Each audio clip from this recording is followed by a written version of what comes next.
الحمد لله الذي هدانا لهذا وما كنا لنهتدي لولا ان هدانا الله اما بعد محترم ناظرین، السلام علیکم ورحمۃ اللہ وبرکاتہ۔ آج جو بات آپ حضرات کی خدمت میں واضح کرنی ہے وہ یہ ہے کہ اللہ رب العالمین نے شروع ہی سے، بچپن ہی سے نبی اکرم صلی اللہ علیہ وسلم کی کیسی غیبی تربیت فرمائی۔ یہ بات تو طے ہے کہ نبوت ملنے سے پہلے بھی نبی اکرم صلی اللہ علیہ وسلم بت پرستی سے، شرک سے دور رہے۔ ایک مرتبہ آپ صلی اللہ علیہ وسلم کے سامنے کھانا لا کر پیش کیا گیا، اور یہ کھانا بتوں کے چڑھاوے کا تھا، اور جو جانور ذبح کیا گیا تھا اس پر کسی بت کا نام لیا گیا تھا۔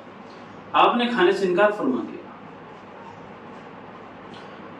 اور نبوت سے پہلے ہی آپ کے دل میں بت پرستی کی، شرک کی قباحت ہے، اس کی برائی آپ کے دل میں پہلے سے موجود تھی۔ یہی وجہ ہے کہ نبی اکرم صلی اللہ علیہ وسلم کو جن لوگوں پر اعتماد تھا، بھروسہ تھا کہ بات سن لیں گے، تو نبوت سے پہلے بھی ان کو منع کیا بت پرستی کرنے سے، شرک کرنے سے۔ اور جو قریش کے دوسرے مراسم تھے، جو دوسری روایات تھی جس میں شرک کی بو بھی آتی تھی، اس میں آپ کبھی شریک نہیں ہوا کرتے تھے۔ جیسے قریش کا کعبۃ اللہ کا برہنہ طواف کرنا، بغیر کپڑوں میں طواف کرنا، یہ ان کا معمول تھا، لیکن نبی اکرم صلی اللہ علیہ وسلم نے ایسی کوئی بھی چیز میں کبھی بھی اپنے قوم کا ساتھ نہیں دیا ہے جس میں شرک کی بو آتی تھی۔ اور دوسری بات، عرب کے اندر افسانہ گوئی کا رواج تھا۔ افسانہ گوئی کہتے ہیں کہ کوئی داستان سنائے،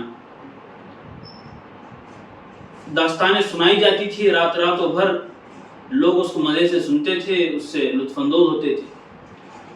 ایک آدمی سناتا تھا، سب لوگ سنتے تھے، یہ اس وقت کا رواج تھا۔ تو ایسی کوئی تقریب تھی جس میں نبی اکرم صلی اللہ علیہ وسلم نے ارادہ کیا کہ شریک ہوں گے، تو لیکن راستے میں ایک شادی کا جلوس آیا، اس کو دیکھنے کے لیے کھڑے ہو گئے، ایسے نیند آ گئی، سو گئے، پھر صبح ہی اٹھے۔ پھر ایک دوسری مرتبہ بھی اس طرح کا اتفاق ہوا، تو پھر یہی چیز پیش آئی کہ آپ جانا چاہا لیکن نیند آ گئی، آپ وہیں سو گئے، پھر صبح کو بیدار۔ تو 40 سال کی جو پوری مدت ہے، اس پوری مدت میں صرف 2 مرتبہ اس طرح کا اتفاق ہوا ہے، اور دونوں مرتبہ اللہ رب العالمین نے اپنے فضل سے نبی اکرم صلی اللہ علیہ وسلم کی حفاظت فرمائی، آپ کی تربیت فرمائی۔ اور شعر ہے، تیری شان ان مشاغل سے بالاتر ہے، کہ یہ وہ مشاغل ہے جو آپ کے مقام کے خلاف ہے، تو اس وجہ سے اللہ رب العالمین نے ہر موقع پر ہر طرح آپ کی تربیت فرمائی ہے، آپ کی نگرانی فرمائی ہے۔ تو خلاصہ کلام یہ ہے کہ ایک اعتراض یہ ہوتا ہے نبی اکرم صلی اللہ علیہ وسلم پر کہ جب ان کی قوم بت پرستی، تو نبوت سے پہلے آپ نے بھی نعوذ باللہ بت پرستی کی ہوگی، آپ نے شرک کیا ہوگا۔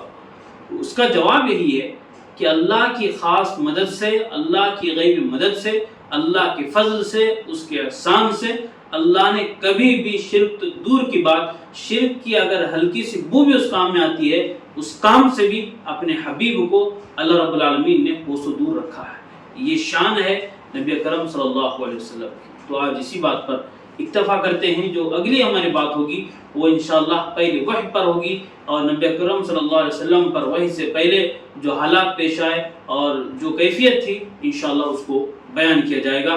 وآخر دعوانا ان الحمد للہ رب العالمین۔